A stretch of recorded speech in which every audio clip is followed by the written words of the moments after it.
बिस्मिल्लाहिर्रहमानिर्रहीम। अस्सलाम वालेकुम। आप देख रहे हैं DDP एनालिटिका। पिछले 2 रोज़ से मुख्तलिफ़ एतराज़ात उठाए जा रहे हैं PTI के ऊपर, इमरान ख़ान के ऊपर, और आज के जो हालात हैं उसकी ज़िम्मेदारी इमरान ख़ान पे डाली जा रही है। हुकूमत वक्त जो कि एक मरगूबा है, एक मजमूआ है भांत भांत के लोगों का, आ चुके अवाम के सामने वो खड़े होने के अहल नहीं रहे। मुख्तलिफ़ शहरों में एहतजाज होता रहा महंगाई के ख़िलाफ़। तो वो आज ये फरमा रहे हैं कि IMF के साथ तो PTI ने पहले ही इत्तफ़ाक़ किया हुआ था कि हम पेट्रोल की कीमतें बढ़ाएंगे, और वो उन्हीं का वादा, उन्हीं का एग्रीमेंट था, उस पर बढ़नी थी। और फिर ये भी कहा कि अब जो रवैया है इमरान ख़ान का, उसकी वजह से वो इकॉनमी को ठीक नहीं होने दे रहा। ऐसे ऐसे मज़ाक़ खेज़ और ऐसे ऐसे इल्ज़ामात आयद किए जाते हैं जिससे कि इन सियासतदानों से अगर कोई अच्छाई की तवक्को रखे तो वो हमाकत है, लेकिन आवाम को बेवकूफ़ बनाना वो सुबह शाम का खेल है।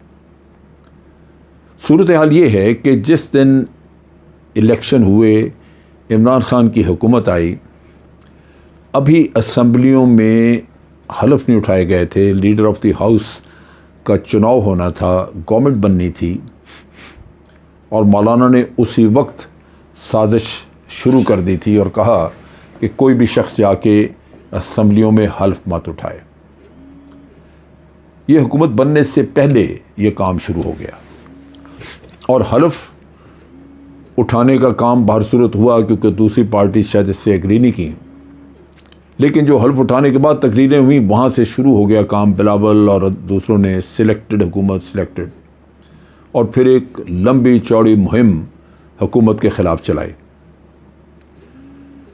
पहले तो ज़िम्मेदार ये लोग हैं कि इन्होंने इमरान ख़ान के 3.5 साल उसको कोई काम करने नहीं दिया। कोई ऐसा काम नहीं जिसमें इन्होंने रुकावट ना डाली हो। असम्बली हमारी तकरीबन बेकार हुई रही, उसने कोई लेजिस्लेशन नहीं की क्योंकि ऑपोजिशन का तावन हासिल नहीं था। दूसरी तरफ फिर पेंडेमिक भी आई। आपने देखा कि उसको कितने खुशउस्लूबी से हुकूमत ने संभाला,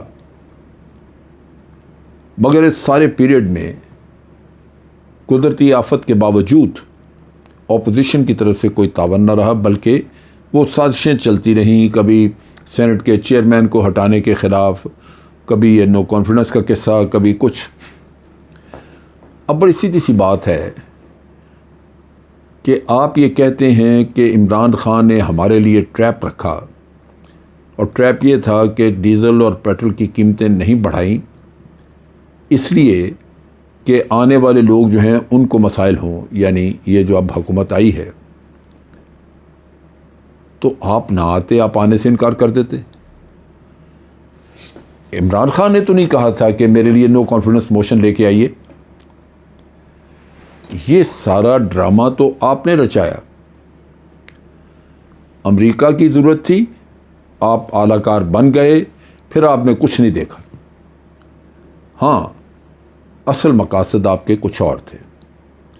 अवाम का तो कहीं जिक्र था ही नहीं, अवाम का तो कहीं नाम ही नहीं था। ये तो सिर्फ आपने बैनर लगाए हुए थे। जब आप लॉन्ग मार्च और जलसे जुलूस लेके निकलते थे तो उस पर बैनर लगा होता था, महंगाई के ख़िलाफ़ मार्च। आप लोगों को ये कह रहे थे कि हम महंगाई के ख़िलाफ़ हैं, और इमरान ख़ान ने महंगाई कर दी और अब हम महंगाई ख़त्म करेंगे।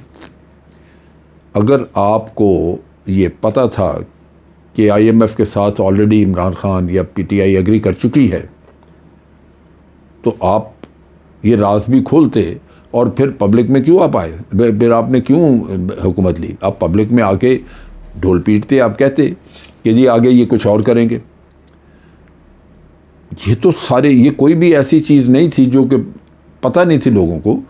रोज़ाना पब्लिक में डिस्कशन होती थी। हमें पता था कि कीमतें बढ़ाने के लिए बहुत दबाव है IMF का, लेकिन हमें यह भी पता था कि कि IMF के सामने खड़े होके प्राइम मिनिस्टर इमरान खान ने वाज़े तौर पे कह दिया कि हम पेट्रोल की कीमतें नहीं बढ़ाएंगे और अगले बजट के आने तक कोई इसमें कीमत में कोई इजाफा नहीं होगा।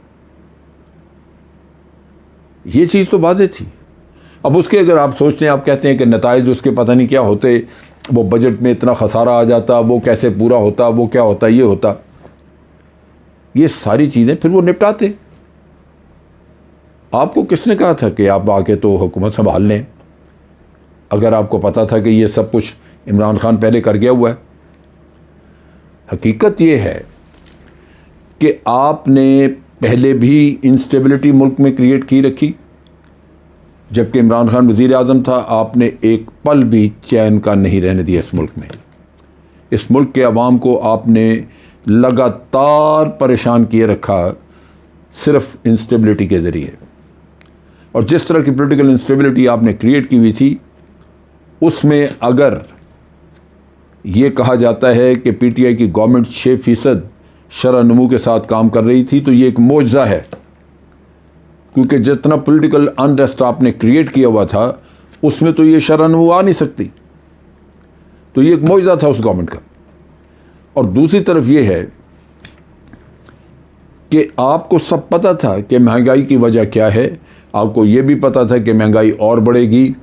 आप बच्चे नहीं, आपको ये भी इल्म था कि पूरी दुनिया में महंगाई हो रही है, लेकिन महंगाई तो एक सिर्फ बहाना था, एक नाम था आपका, आपने लिया हुआ एक नैरेटिव को चलाने के लिए, अवाम को बेवकूफ़ बना के अपने साथ मिलाने के लिए। क्योंकि अवाम में बहुत ज़्यादा वो तज्ज़िया वगैरह नहीं करते लोग, उनको अंदाज़ा नहीं होता या इतना इल्म नहीं होता। तो ये तो आपको तो पता था सारा, लेकिन आपके मकासद कुछ और थे।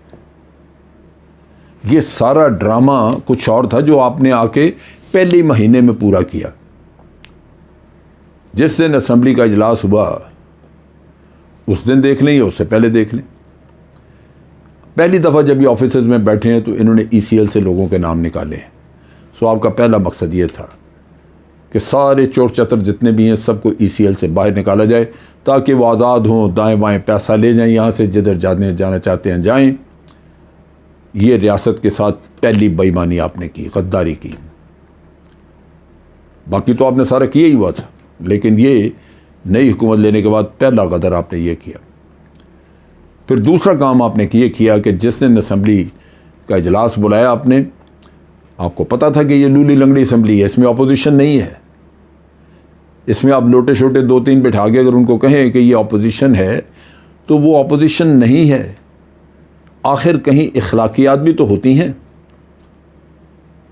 लेकिन इखलाकियात वहाँ होती हैं जहाँ आदमी के अंदर कुछ ईमान बाकी हो, जहाँ कुछ न कुछ ऑनेस्टी की कोई रमक हो, जहाँ सर से लेके पाँव तक आदमी फ्रॉड, मनी लॉन्ड्रिंग और हेरा फेरी में घिरा पड़ा हो, डूबा हो। उसके लिए तो ईमानदारी या इखलाकियात ये चीज़ तो गुमान ही नहीं रखती। सो आपने सबसे पहले आके अपने आप को बरी कराने का इंतज़ाम किया, नैब के कवानीन में तब्दीली, जिससे आपके सारे केसेस ख़त्म हो गए। और फिर आइंदा हुकूमत करने के लिए आपने जो भी इलेक्शन या इलेक्टोरल रिफॉर्म्स की थी PTI ने, उनको ख़त्म किया ताकि आप धांधली डिगिंग करके आप आइंदा भी हुकूमत में आ सकें। सो असल कहानी ये है जिसकी वजह से आज हम पहले से बहुत बुरे हाल में। पॉलिटिकल इंस्टेबिलिटी जो आपने पहले क्रिएट किए रखी, और फिर जो तबाही मचाई आपने नो कॉन्फिडेंस का सिलसिला करके बाहर के लोगों से मिलके, और उसके साथ साथ ये पॉलिटिकल इंस्टेबिलिटी जो है ये इकॉनमी को चलने नहीं देती, इकॉनमी तबाह कर देती है। आज जो यहाँ पे डॉलर का रेट हुआ और फिर उसके बाद जो हमें नज़र आ रहा है कि ये डिफ़ॉल्ट करने वाला मुल्क जो डिफ़ॉल्ट ना कर जाए, तो बाहर की कंपनियाँ यहाँ से बिजनेस छोड़ के भाग रही हैं। वो इसी वजह से भाग रही हैं कि उनको पता है कि अगर ये मुल्क जो है ये डिफ़ॉल्ट कर जाता खुदा न खास्ता, तो उनका सरमाया ना फंस जाए यहाँ पे, लिहाजा वो यहाँ से निकलने का इंतज़ाम कर रहे हैं। और इन हालात में इकॉनमी आगे नहीं बढ़ सकती।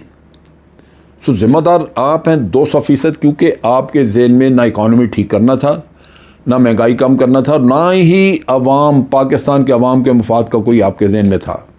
आपके ज़हन में सिर्फ 1-2 चीज़ें थीं, और वो थे कि ECL से निकालना है, आपके ज़हन में था कि आपने अपने करप्शन के केसेस जो हैं उनको किसी तरह गायब करना है, और आपके ज़हन में ये था कि आइंदा हुकूमत करनी है, लिहाजा वो काम जो पिछली गवर्नमेंट ने किया है जिसके ज़रिए रिगिंग नहीं हो सकेगी, जिसके ज़रिए धांधली नहीं हो सकेगी, उसको ख़त्म करना ताकि धांधली का सिलसिला जिसमें महारत है हमें वो जारी रहे।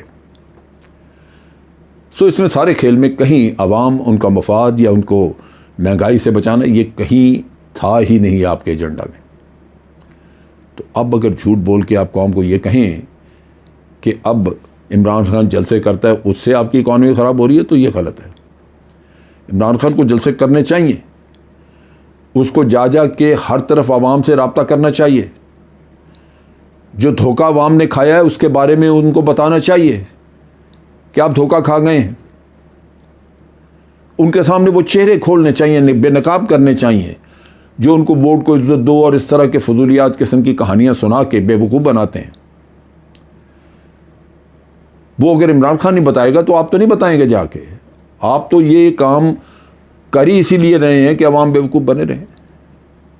सो इसलिए मैं समझता हूँ कि ये सिलसिला जलसे जुलूस और उसका इमरान खान का या PTI का वो जारी रहना चाहिए, और हर हफ्ते उनको चाहिए कि ऐसे जलसे करके पूरे हफ्ते में जो कुछ भी इस हुकूमत ने किया, इनकी करातूत, इनकी करतूतें और इनके सारे जो भी ये मसाइल पैदा कर रहे हैं मुल्क के लिए, वो अवाम के सामने रखें। सबसे बड़ी कंट्रीब्यूशन इमरान खान की हुकूमत उसको मिलती है या नहीं मिलती, अगर वो इस कौम का शऊर जगा गया, इस कौम को ये बता गया कि आपको धोखा कैसे दिया जाता रहा और अब कैसे धोखा दिया जा रहा है, और वो धोखा खाने से आइंदा बच गए, तो ये भी बहुत बड़ा काम होगा उसका, जिसके लिए उसको खराज तहसीन ज़रूर पेश करना चाहिए, और हम इंशाल्लाह करेंगे। आज के लिए इतना ही। अफ़वाज पाकिस्तान जिंदाबाद, पाकिस्तान पाइंदाबाद।